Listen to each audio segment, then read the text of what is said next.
Imposter syndrome. When you feel like you're not good enough.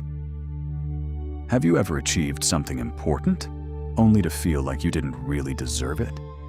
Maybe you got a new job, received praise, won a client, completed a difficult project, or reached a goal you've worked hard for. But instead of feeling proud, a little voice inside your head says, "I was just lucky. Someone will realize I'm not actually good enough. I don't really know what I'm doing. I'm not as capable as everyone thinks I am." If you've ever had thoughts like these, you may be experiencing imposter syndrome. Imposter syndrome is that persistent feeling that you're not as capable, intelligent, or deserving as other people believe you are. And strangely enough, it often affects people who are actually doing very well. You can have qualifications, you can have experience, you can have a history of success, and yet, internally, you may still feel like you're pretending. You may compare yourself to other people and focus on everything they seem to do better. You may dismiss your achievements as luck.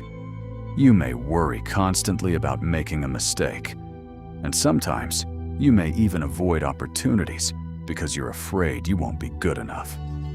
The problem is that your mind can become very good at collecting evidence for what you fear, while ignoring evidence that proves otherwise. One mistake can feel enormous, but 10 successes can feel like they don't count. So how do you begin to break this pattern? Start by recognizing the difference between feeling inadequate and actually being inadequate. A feeling is not always a fact. Just because you feel like you don't belong doesn't mean you don't belong. Just because you feel nervous doesn't mean you're incapable. And just because you don't know everything doesn't mean you aren't qualified to take the next step. Try keeping track of your achievements, not just the big ones. Write down the difficult conversations you've handled, the problems you've solved, the skills you've learned, and the challenges you've overcome. When self-doubt appears, you can remind yourself of the evidence, rather than relying only on the feeling. It's also important to stop comparing your behind the scenes with somebody else's highlight reel. You see their confidence. You don't necessarily see their doubts, mistakes, fears, or struggles. Everyone has areas where they feel uncertain. The goal isn't to eliminate every feeling of self-doubt. The goal is to stop allowing self-doubt to make your decisions for you.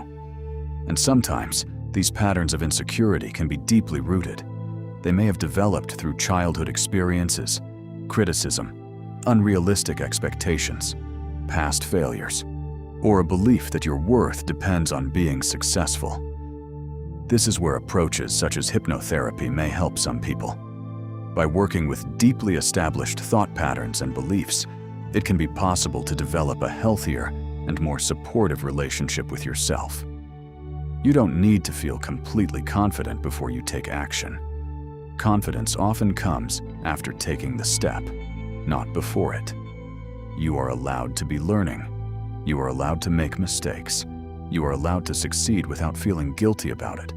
And you don't have to prove your worth every single day. So the next time that voice says, "You don't belong here," pause for a moment. Ask yourself, is this a fact?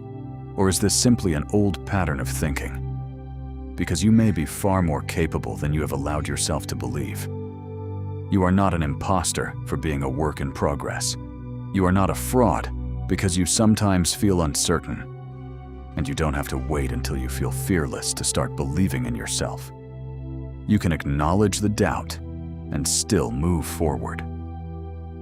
If imposter syndrome is holding you back from opportunities, relationships, or the life you want, professional support can help you understand where those patterns come from and begin building greater confidence from within. You don't have to become someone else to feel confident. You need to start recognizing the value of who you already are.